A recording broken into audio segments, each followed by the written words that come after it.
We are live. Remember, there is a bit of a lag. So, but now I think everyone is live.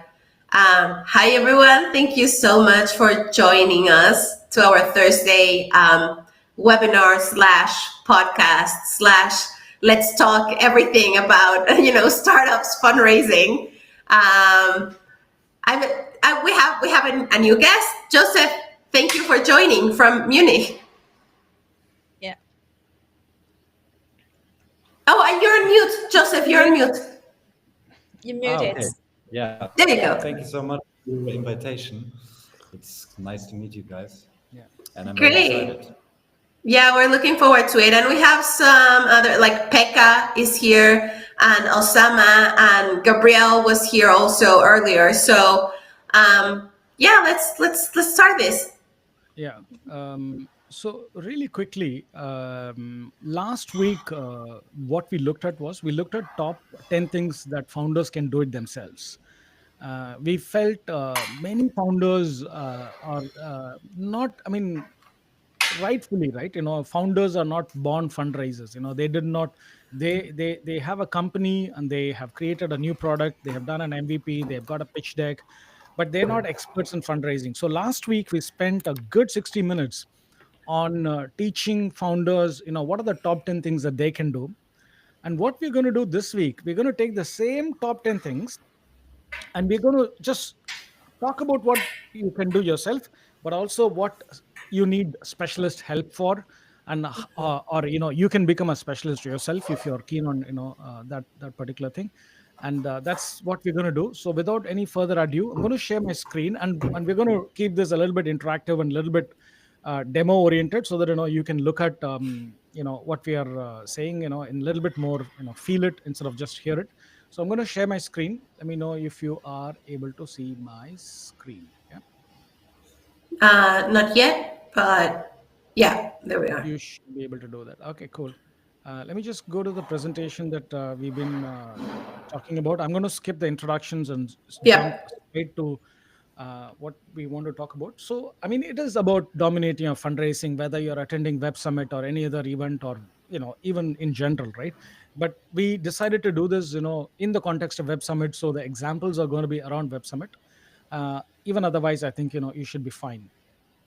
Last week we covered the 10 DIY hacks for founders. So go back and look at the video that we did last week. But this week we're going to specifically look at what we can do for you as specialists. And we're going to go like at a bullet speed. If you feel like you need to stop us, feel free to do that. I think we discussed this last week, right? The number one thing is to identify the relevant investors, right? It's really hard thinking about it. Right now, we told you should be able to do it yourself, right? You can just go to the event app. You can let me actually, instead of saying that, let me just try and do it myself, right? So you go to the event app, you click on discovery, you click on find people, you click on people. Then obviously all the people who are now attending Web Summit are listed here. Out of this, you're interested only on investors. Click on the type of attendee and then click investors. Just by doing this, you should have access to, I don't know, at least 500 investors. The last time we counted, it was around 500 investors. I mean, That's true. I'm pretty sure it's growing every day, more and more and more, right? So, okay, fair enough. You got the list, but now, how do you know whether, let's take alias Abdullah, is alias the right or relevant investor for your startup, Joseph? I mean, like, you don't know, right? I mean, like, who do you talk to? All of these guys are there. One easy approach is just talk to everybody, right? Now, that's obviously not a very good solution, but at least you know who the investors are, right? And you're able to go through each one of them and talk to them. So what we do, like for example, we are helping many clients identify the relevant investors. And how do we do that? We research every investor using platforms like Crunchbase, and then cross reference the web summit person with that of the person within Crunchbase, and identify not only whether they are relevant investors, but also identify what investments have they done in the past. Does that make sense, Val? Is it pretty It straightforward? Do you does, and I just want to add a couple of things. So you're making reference now to Web Summit, but I mean, this is you can apply this, or this applies to any other already existing database, right? So we've had founders come to us with their own list of, oh, my cousin, shared this a list of investors, and you have like 1,000 contacts, or you even have access, right, to Crunchbase or PitchBook. Those are already, or even LinkedIn, which is not obviously a database, but you have access to LinkedIn. It is that the hard lift, I would say, is not so much to get a contact list of investors, but to one, make sure that they are active, right? And two, just make sure that they're relevant to the space that your startup is in. And that is the heavy lift. That's why last week we were talking about, you can do this yourself. Of course, anyone can just do this. The difficult part is just that it's very time consuming. And if you're trying to run your business, run your startup, then that becomes a titanic task to try to go through a list of, 400 investors and see who is actually a good match for you. So when we're talking about us being able to do it for you, then we're talking about this heavy lift of just doing the due diligence on each investor and making sure that their investment thesis fits with your company's profile. Yeah. No, I wanted to actually show, quickly, just show them how it is done also, just in case if anybody is interested in doing the titanic job, because founders are really, Yeah. they always want to lift heavy weight. Yeah. So I'll quickly show you what this means. I already shown you what you can do it yourself, but I also show how, one of our team members would research. So let's go to the same app. We spoke about Alias. Let's click on Alias. Oh, this app is really funny, actually. Yeah. So Yeah, it yeah, is. you click on that person, and he's, So who did we were? I think it was Alias, right? Wow, Oh my looks like God. we Yeah, didn't that miss. the app, you need to kind of like reload it constantly. Is it? Wow, that's Yeah, really I cool. think if you go down, then oh no. It's Okay. really a It's funny a app, but challenge to work yeah, with. I remember I saw this guy's name Alias, and yeah, he was listed as a VP of Q Invest. So I'm going to just go, and I'm going to go to my, let's say, my Crunchbase, and I'm going to search for Alias. I'm sure I won't get his name, but I'm pretty much sure that if I Q Invest will be there in somewhere, right? Because oh, let me just yeah. A typo. Mhm. I don't think this AI search builder is. Yeah, that's right. Show results. Yeah, he's right. It's an investment bank. So let's go to. So Alias said he's a VP in Q Invest. So obviously, yeah, they are from Qatar, and yeah, I can see them. But it's very interesting. Huh? They have 4 employees listed here, but I don't see Alias. There. Yeah, Oh, there it is. maybe this one. Yeah, Alias is just named as a different. Yeah. Yeah, maybe the others are coming as well. But for me, the important thing is what investments have they done. It looks like they have done one investment and one acquisition. The McKellen Super App in June. Yeah, it's a recent, less than a year, no, 2 years. They've done a seed round of 3.7 million at McKellen. And where is McKellen from? McKellen's is from Turkey, Istanbul. Okay, cool. So there seems to be, so now there is some context about Alias. So now, if we go to Alias and talk about, hey, Alias, just saw your investment in McKellen, right? We are, I mean, of course, you need to build a story about who you are and how you are related to that story. And then if you wrote to Alias, suddenly you will have a little bit more respect Yeah. than what you would have otherwise had. If you simply just say, "Hey, Alias, I'm coming to Web Summit. You're coming to Web Summit. Let's do," you know. Uh, so this little research goes a long way towards getting things done. So yeah, just a quick side thing to say: research every investor using any platform that you have access to, and identify the relevant investors. I went a little bit too far. I mean, this is a step. So imagine we have 500 investors in Web Summit. You got to be able to identify each one of them. You got to be able to know which industry they are investing in, which we have already done because we have a set of things, and we've already done that for so many clients. So we are able to very quickly know who's the right people for you and be able to talk to them on behalf of you. And that's one of the core value add that we bring to the table.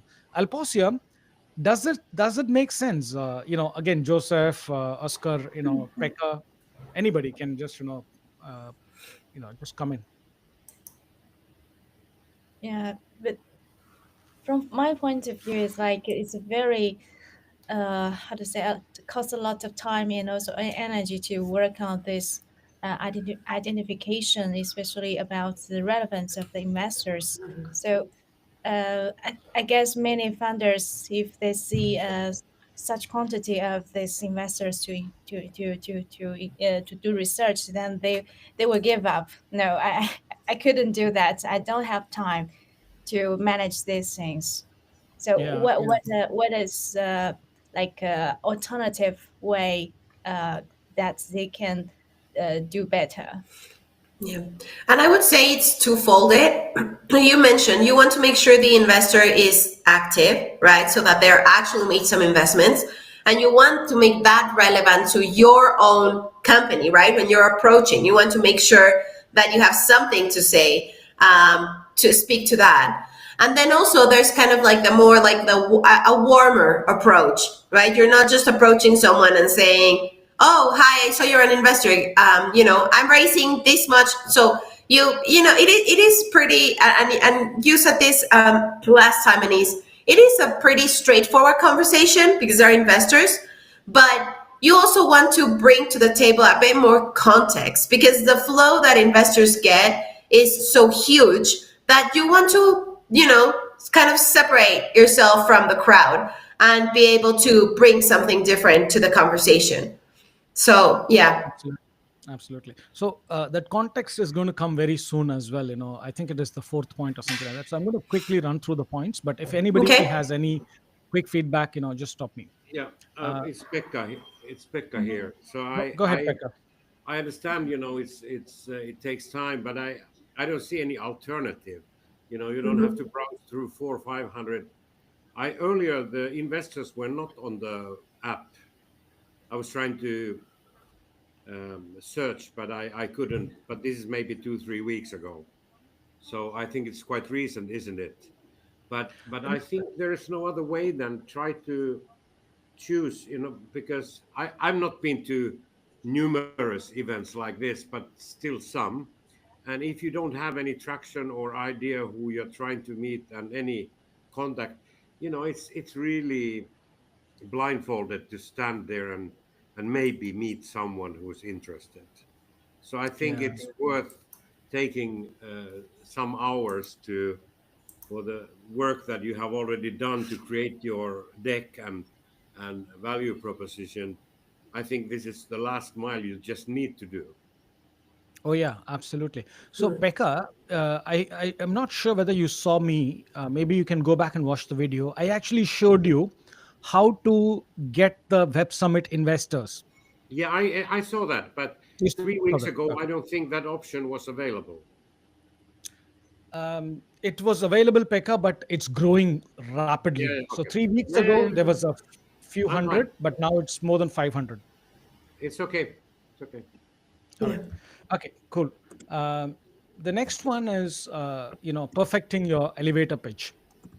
Now, last week when I did this session, I said, look, you need to have your 60-second pitch, clear, natural, conversational. Um, you almost always have one version, and that is absolutely fine. And you use it on everyone. That is absolutely fine. Now, what we have been able to take that to the next level is we have created, around 5 to 6 different styles of elevator pitches. And what we do, we pitch each of them an A/B test with investors and see which ones really deliver the results, right? And we have just given some names for it based on the way we can Narrative, the see which tone. direction. Yeah, yeah. And we call it the Elon Musk way, the Sequoia way, the Y Combinator way, the Techstars way, the first bank way. So these are just various names. I'll show you where we have done this so that you can take a look at it. But basically, as a specialist doing this for hundreds of companies, what we have been able to do is to, obviously, when you do it for yourself, just have one that you're able to do it as natural as you can. But when you really take the game to the next level, it's very important to A/B test, just like anything else in life. Don't think the one that you have is the best. Always A/B test at least 3 styles. But we have been able to, A/B test, and we are able to, get this. The same thing. I'm just going to cover the third point also very quickly because they are related to each other. The first one is the elevator pitch. The second is the pitch deck itself, the complete pitch deck. What we recommended last week is, look, use there are really simple, easy templates and tools on platforms like Canva. Stick to those templates. Those guys have done all the hard work in giving you the exact storytelling problem, solution, traction, team, the whole 9 yards. Stick to that. Do that cleanly, and you're good to go with your pitch deck, right? But what we are able to do is the same A/B test that we talked about in the elevator pitch. We've also been able to do the similar A/B test for the pitch deck, the pitch email, and the pitch messaging, and the elevator pitch. All of them, we simply try to create multiple versions. And this might sound a bit disappointing, but we have almost always seen that one of these are able to deliver 2 to 3 times better results than the one that we initially got from the founders. It's very strange. And what we don't do is we don't remove the one that the founders came to us with. We use that also as a part of the A/B test to make sure that everything is fair and square in terms of what we put in front of the people. And so it's all linked together. And I can just quickly show you a sneak peek so that you, just like I showed you Crunchbase and how you do the research. I'm just going to go to Human Edge. This is a platform that we have built for raising capital. So if I go to raising capital, we have created these Elon Musk, Sequoia, Techstars, these 5 different models of pitch emails and pitch decks. So if I click on the Elon Musk way and just show you an example one, this is just a one that I just created just so that I can showcase in this particular thing, like a demo. So this is the thing. And if you look at it, the Elon Musk way, it will always start with an enemy, right? And it's all about the speed. It's about the missing piece. It's about the suite of solutions and how you stand out and how so there is a formula of how this mechanism is going from the top, the enemy faced by many startups today, to let's rewrite the story of financial success. So this entire line of thinking is what we call as the his way of doing things. Now if I take exactly the same thing, exactly the same pitch, go back to raise capital, click on Sequoia, use this as the input, and tell give me the Sequoia way of doing things, right? It's the same company, same everything, right? But you will find a very, very different thing about how this excited we are about the groundbreaking investment in the it's nothing. There is no enemy here. The mission is very clear. The problem we are solving is evident. The market so it is exactly the same idea, but we are able to spin the idea in different styles based on the style of the investment team which is going to evaluate your things, right? And for this we have studied how they do it, and blah blah blah, and I hope this makes sense as well. Basically just a quick thing to show how we take it to the next level. Yeah, and maybe if you're just going back, and this is something that Vinny, you and I were talking about, is talking about alignment. It's obviously nobody knows the company better than you do, right? Better than the founder does.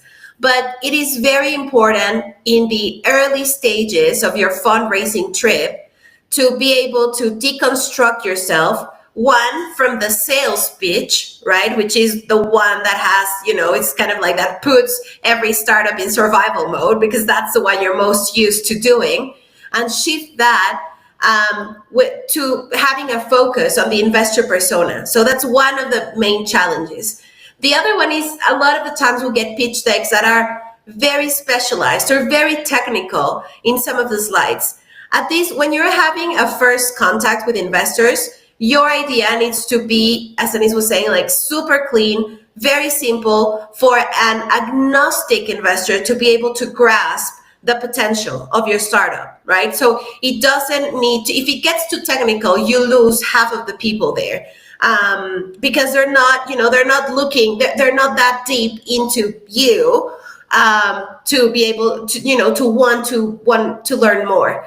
And the other one is we also check always, and this was mentioned also, this is we want it to align to your true, right? To what moved you to build your startup. So this doesn't become something that's just very like detached and technical, but it also needs to bear and carry the message of what moved you to do what you're doing now. Absolutely. Yeah, I think if you get these three right, just identify the relevant people, perfect your elevator pitch and align your pitch deck, I would say you're nearly 50% done. I mean, Yeah, like, yeah, like that's it's like game, and the rest is just logistics, right? Let's I mean, look, I think I should have waited for this. Network using context. The last time we talked about how you should connect and set up meetings. I think Pekka talked about this. Please do not come to the event without setting those meetings up. Right? It is, if you think you can swing it, you would completely waste those 3 days. So your and pre-event your money, preparation. right? Because that's something we talk about, like the money of attending the event. Like you're missing out on on the entire thing, basically. Yeah, yeah. I mean, look, I mean, honestly, I've never gone to the event and listened to any of the lectures that they are giving in the keynote sessions. While it's quite nice and everything else is really good, I could always listen to all of those things, on my flight back, on YouTube. But when I'm at an event, I'm having one-on-ones all the time, right? And my one-on-ones were not serendipitous or accidental. They were fixed like months ago, or weeks ago, or days ago, right? So that's I cannot stress the importance of you need to be fully set up before you turn up to this event. Otherwise, don't even turn up. It's a waste of time. You could be doing the same thing elsewhere. So that's the do-it-yourself part. But like I said, I think this point we have really covered. You got to be able to research and connect with extreme context. If you do not find the context, then don't waste your time simply connecting with an investor. You're just simply waste. So we looked at Alias Q Invest. We went and looked at what they invested in. And when you speak to Alias, you say, "Hi, Alias, I saw your investment in Macallan, the super app from Turkey. Super excited about it. How's it going? We are doing something very similar in another industry. Would love to pitch that to you when we meet." That's it. Like the fact that you talked about Macallan, the fact that you talked about QInvex, the fact that you talked about how it's just like immediately you are already at a different level than 90% of the people who are talking to alias. Number one. Number two, uh, I think this I don't want to miss out, right? I mean, this I don't know. You can share your own experience, Pekka and Joseph. Usually, my experience is no investor is responding when you talk to them in the event tab. So the Web Summit app that I showed you just now, none of them are talking to you on that. I mean, I don't know. I haven't don't have a real experience right now at Web Summit, but with the hundreds of events that I have experienced, um, the no investor is actually responding to your questions. If somebody is responding, double check that investor. Yeah, I fully agree on that. Yeah. Yeah, and I think this brings us also. I mean, it doesn't apply to Web Summit, but it would apply to any other moment in life when you're trying to go fundraising, and that is that investors hardly and seldom identify themselves as investors, right?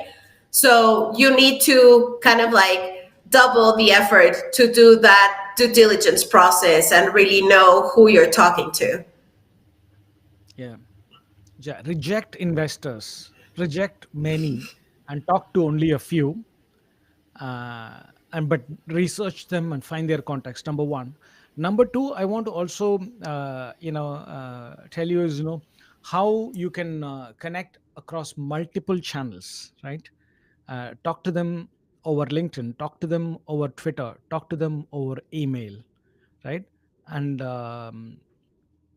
yes, it sounds like stalking, but that's okay. It is absolutely okay. You are desperate, you are hungry, and you want to show you how hungry you are with to all these investors, right? And But it's the only public yeah, information. You're not, yeah. So there is no shame in attacking, from multiple different directions, and multiple different times. After you knew that this guy is a relevant investor, right? That's where your effort is worth it. If you are climbing the wrong tree, then there is no point how hard you work to climb the tree. So you got to put in the effort. I mean, this is, I would say, the most important step of everything else that we are talking about. You got to be able to have context. Without context, don't bother writing to them. It's just a waste of time. All right. Imagine you have done that. You have written to them. They You have created some interest. What do you think is the first thing that they're doing? They've just looked at your pitch deck. They just like just went through your pitch deck quick and fast. This was not a big deal, like especially in Silicon Valley, people never really cared about creating social proof. My idea is good, my background is good, then I don't want to create any proof for anybody. There was a little bit of uh, you know little bit of arrogance, right? But I think it's changing, right? Every investor wants to know who you are, the founder. Your pitch deck can be perfect, but if you look like a scammer on LinkedIn, you're not getting a call or a meeting. yeah. And Yeah. and I say these words very strongly because we've worked with hundreds of these founders, and we find it extremely hard. How anybody would give $1 million to someone who looks like that on their LinkedIn. I mean, I'm not talking about your Instagram or your Facebook, right? You can be whatever you want to be, in those platforms. But on a professional platform like LinkedIn or Twitter, you got to look the part, right? You got to look the part. You got to be a thought leader. You got to be an industry leader. It's becoming a big thing. And there is a paper that was written by, I think, Harvard and Wharton. It is titled "Social is the New Financial." They have been able to research more than 3,000 startups and correlate the size of the check that they've got with the size of their social proof. So if you have a few minutes, just Google for that. Um, well, I think this is an obvious one, guys. I don't want to take Yeah. too much time on it, but Val, Venny, you have something to add to this? Yeah, I think we've seen. I think we have kind of like the information from both sides of the equation. So we've spoken to a lot of investors as well as a lot of founders. And some of the pushback and we have gotten sometimes from founders is that they're a bit more old school in terms of thinking. I remember having this from listening to this from a client that was like, oh, it's not a beauty contest. Well, it's not a beauty contest, you are correct, but there is a side to PR, to the way you present yourself. The only thing that truly distinguishes you from any other startup that's probably doing something very similar to what you're doing is your team, and you as the founder kind of like being at the top of of the team, leading the team.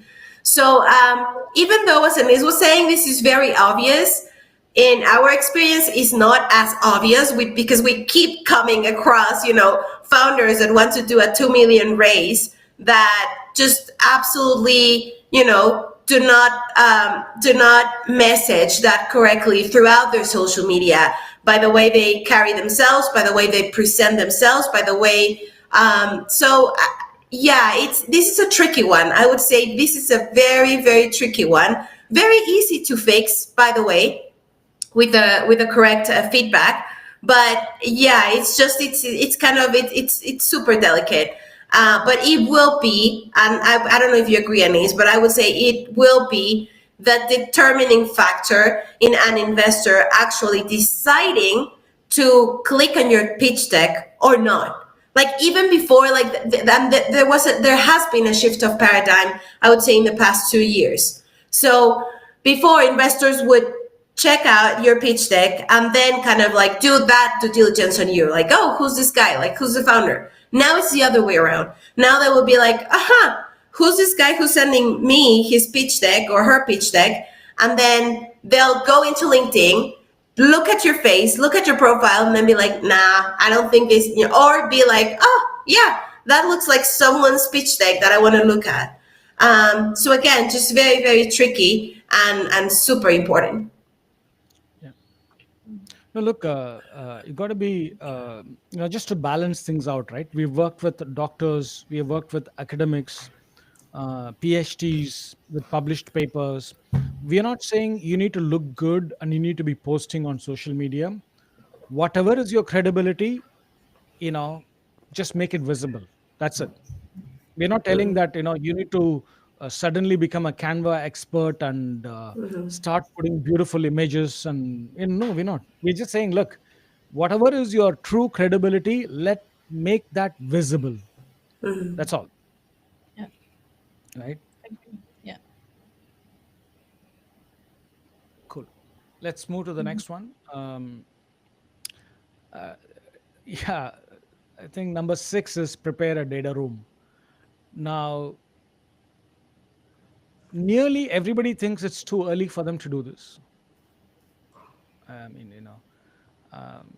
mean, everybody has a pitch deck, everybody has but this is a good practice. It gives a lot of confidence to an investor that you are a thoroughbred founder, right? The moment you have, oh, I'll send you the details to my data room, your respect, just jumps up in the eyes of an investor immediately, right? When you do it yourself, of course, it's just a simple doc send folder. But when we typically do it for a client, it's more like a investor relations page with access to the data room, which is protected by a password. I just wanted to show you how something like that looks like. It's one of our clients that we did a few years ago. So this is how it looks like. Their elevator pitch is right over here. Their pitch deck is right over here. And when investors have gone through the pitch deck, and if they have any questions, they have an AI spokesperson, like a chatbot, which is specifically prepared for investors, and you can click on it and you can chat with it. And if they like your elevator pitch, if they like your pitch deck, if they asked all the niggling questions that they had, they then decide to meet with the CEO and book a meeting. So what we did is we created this investor relations page and make it really easy for them to go through the motion, and this really gave a lot of benefit for our clients, right? um, and Yeah, and maybe and just not get overwhelmed by the data room. It's usually kind of like a very big deal, and it is. But if you're again in your early journey, there are just certain documents and files that you can have in there. You will obviously not, your data room will not be populated as a Series B data room, right? So if you're a pre-seed or seed, they're very basic documentation that you want to make sure that it's there. And having that ready to share with investors, it just speaks to your preparedness and professionalism as a startup and as a founder. absolutely, absolutely. um, okay, next. I think we have covered this as well. Ideally you should have a list of questions and have the answers to them, very clear and precise answers. But what we have been able to do for you is we have been able to get those list of questions prepared for you, get the answers done for you, and then be able to build this investor AI chatbot that answers all the Q&A in a very non-intrusive manner. I think I can just quickly show you how it is done. Say, for example, if this was the IR page, and if this was your chatbot, you can click on the chatbot, and the investor can actually ask questions like, let's say, why should I invest in you?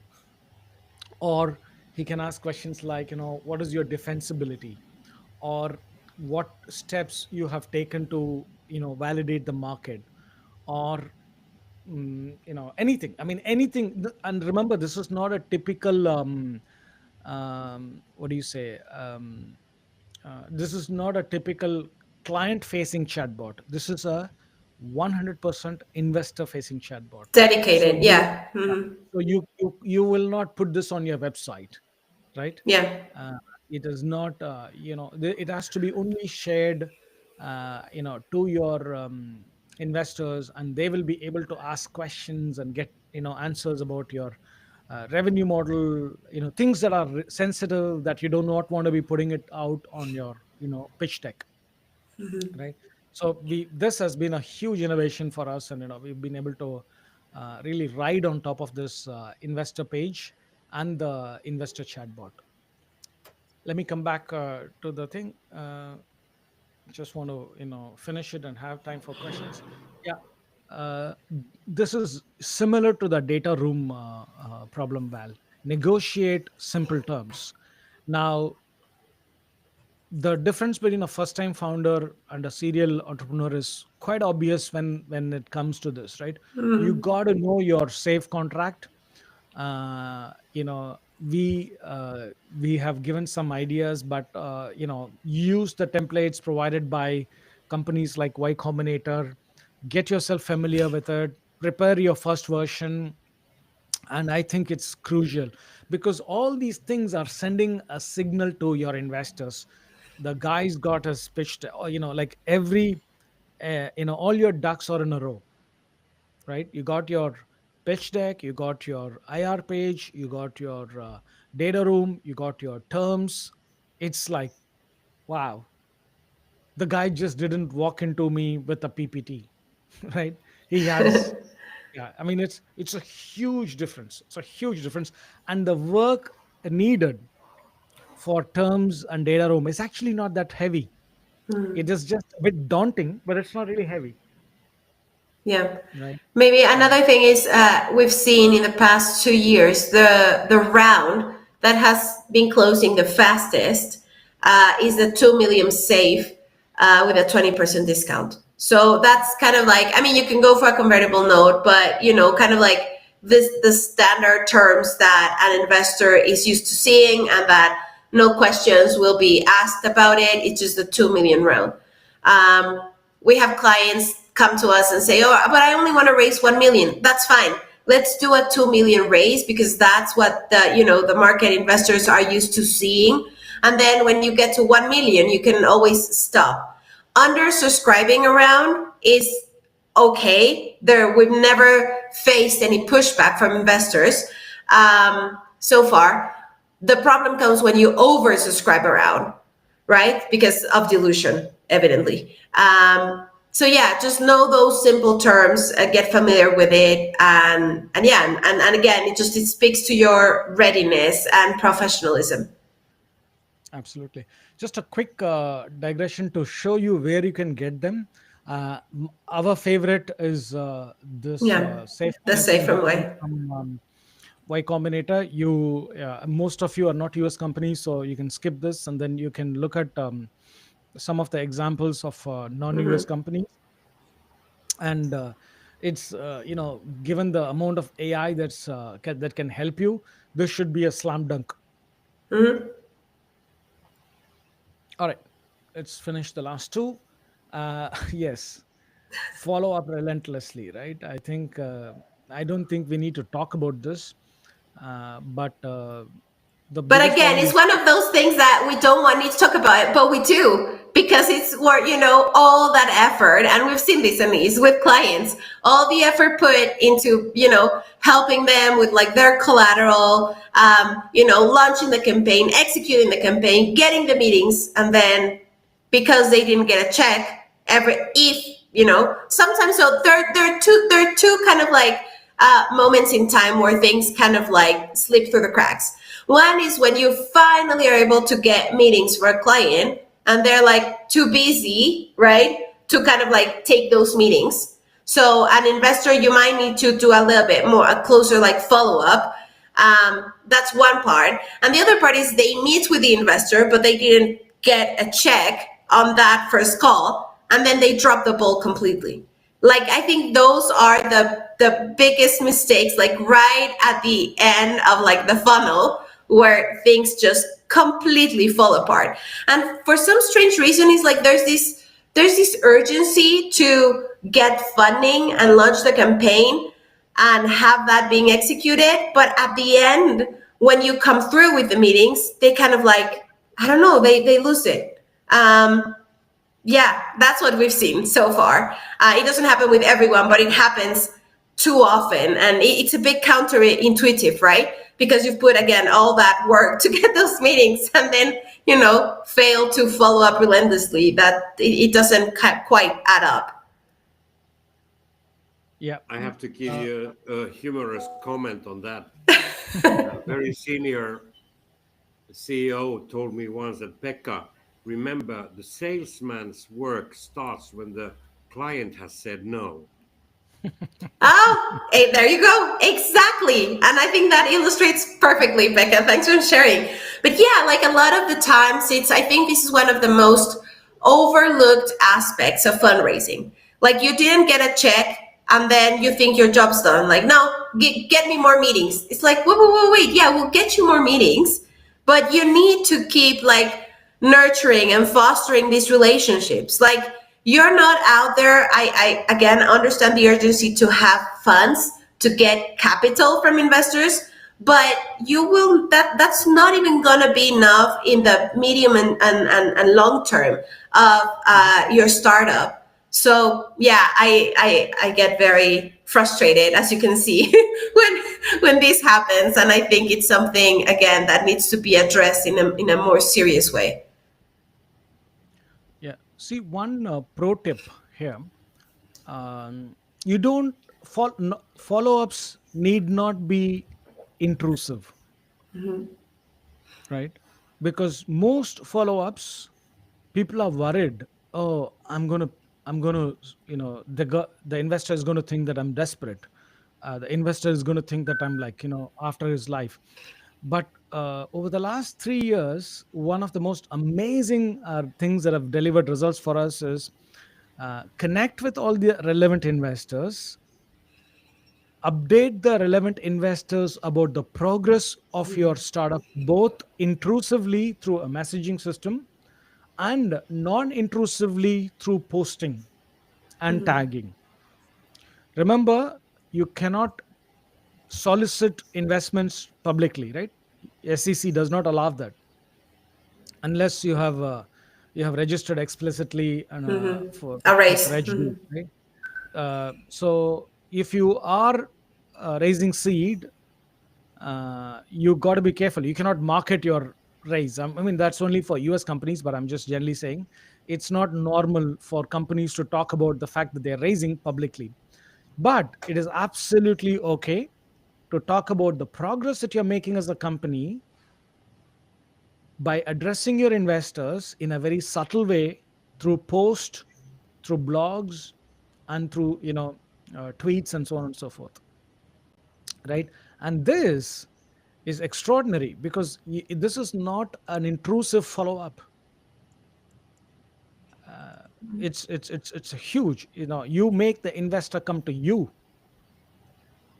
over a period of time. It takes time, it takes effort, but this non-intrusive thing is extremely powerful when it is done with the right intent. You're not doing it accidentally. You exactly know who you want to see, right?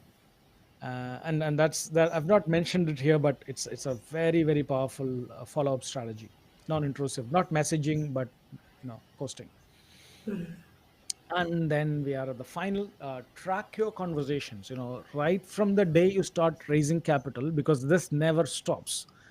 We've been raising capital for last 3 years, and there is no stop. It starts with pre-seed, then seed.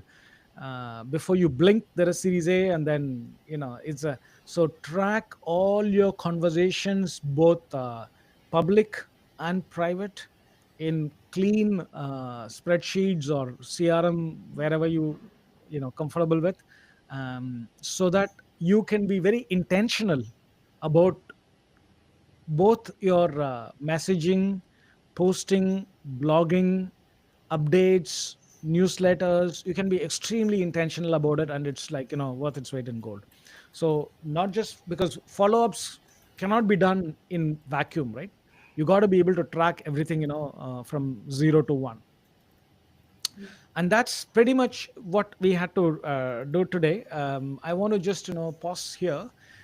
We can go into a lot of tips and tricks, but I would love to take questions from you guys if you have any, because it's always fun to give this monologue. But then if there are questions, more than happy to answer your questions. Yeah, and if you want to turn on your camera, that's fine too. Yeah, and just engage in the conversation. It's a very open format that we have here. Hi, Pekka. Hi. Hi.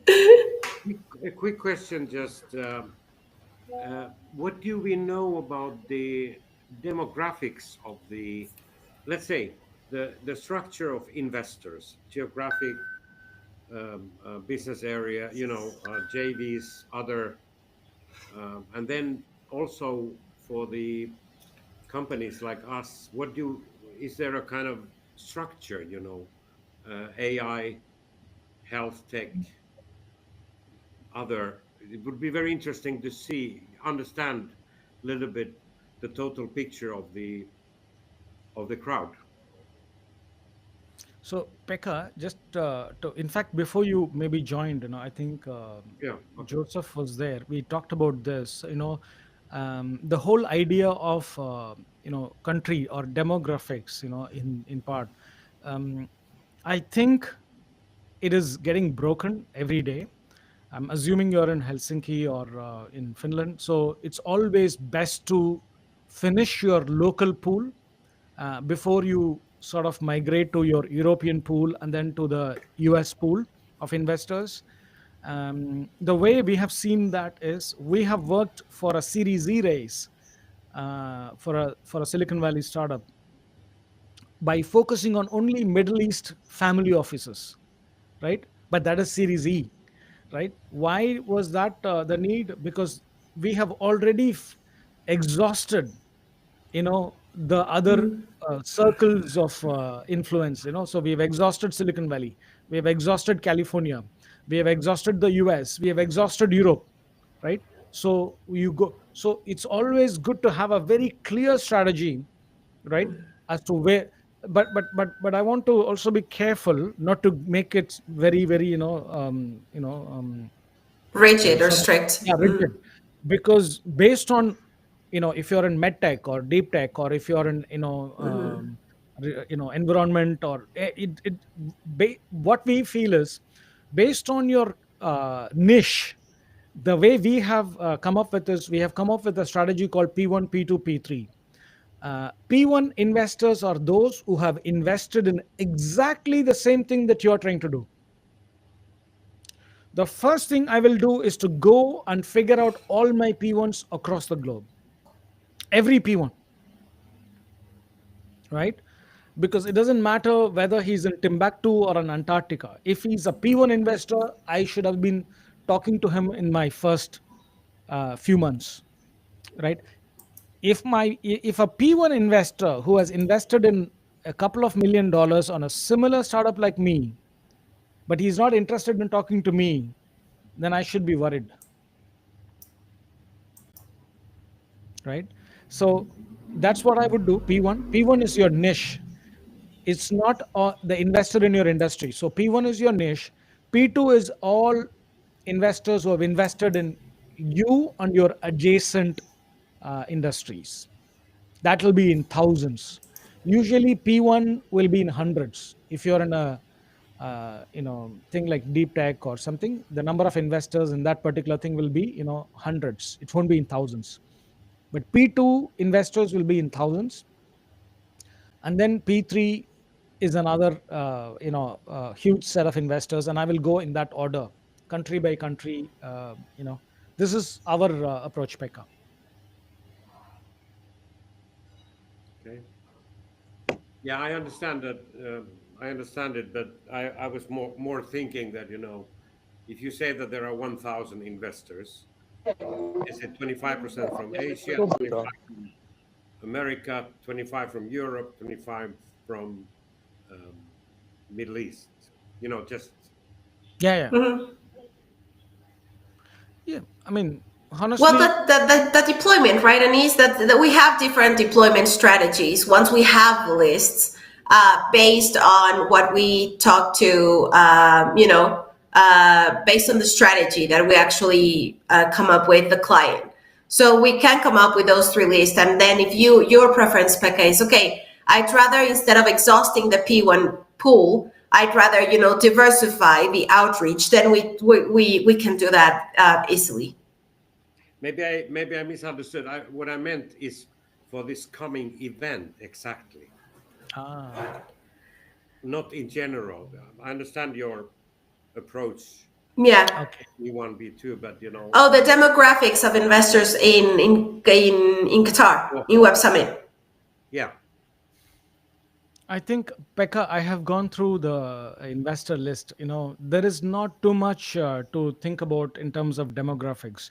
okay, If you go through all the 500 investors, you will find less than 10 people who will be relevant for you.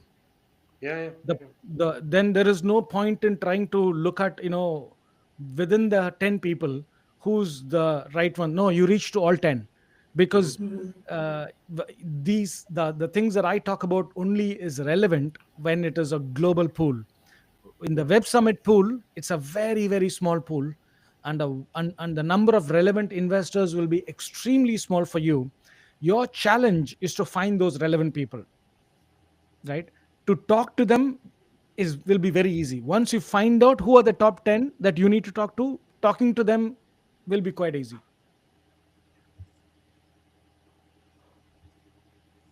Okay, thank you. All right, I think we are At the top of the hour, yeah. over. Yeah. So look, I think we did the top 10 things that founders can do it themselves last week. We did how we can help founders this week. Should we move from fundraising to something else next week, Val? What do you think? Any thoughts? What should Sure. we? I would think about maybe going into kind of like the GTM side of fundraising, right? So now like we've gone through everything that's got to do with like the the intricacies of just raising capital. Then we can move to more of like the GTM side of it. That sometimes again it's overlooked, and we need to deploy a strategy, a GTM strategy, before actually executing the fundraising campaign for it to be successful. That's a great So idea. yeah. In fact, I'm thinking, Val, because so I looked at the number of startups from the US. It's less than 20, 30 people. Okay. More than 1,000 startups are coming in from Europe and Middle East, right? Hmm. Now, Europe and Middle East do not have a restriction of marketing their race. Races. Hmm. Yeah. Mm. Whereas if you're a US startup, you cannot You cannot publicly solicit. you Hmm. cannot solicit publicly, hey, I'm raising capital, here is my pitch Hmm. deck, talk. You cannot, right? But European startups can. So but nobody, as far as I know, nobody ever talks publicly about raising capital, Hmm. right? It doesn't Yeah. matter. Maybe it's a US thing and therefore it is there everywhere else. So we need to do some ice breaking Hmm. as to what a founder can do and cannot do when it comes to publicly talking about their startup, their The innovation, race. Hmm. and their raise in a very subtle way. See, look, Hmm. you can never talk about raising capital in a very blatant, hey, I'm raising 2 million at a 20% discount. Yeah. You can't say that. Yeah. But there must be a subtle way. uh, I think we can do a bit of a research. I think we're going to be surprised that even if we search the whole of LinkedIn and the whole of Twitter, we will find very less uh, post about, hey, I'm raising capital. Yeah, let's do that. Let's do Yeah. that Let's do that. research. It's interesting. Yeah, it's a different, interesting topic to get into. Yeah. Yeah. And Perfect. yeah, let's do that. All right. Yeah. Pekka, Thank thank you you. so much for joining, and thanks all the Step Up One team that help us put this together like every Thank you, guys. Thursday. Thanks, Anise. Thanks, Vinny. Bye. Bye. Thank you. Bye bye.